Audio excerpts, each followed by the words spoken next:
with that line. She knew she was on camera. Get it.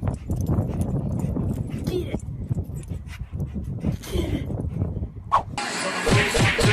To her teammate Jackie Wallen, she came out strong after Sochi, but then her teammate came on.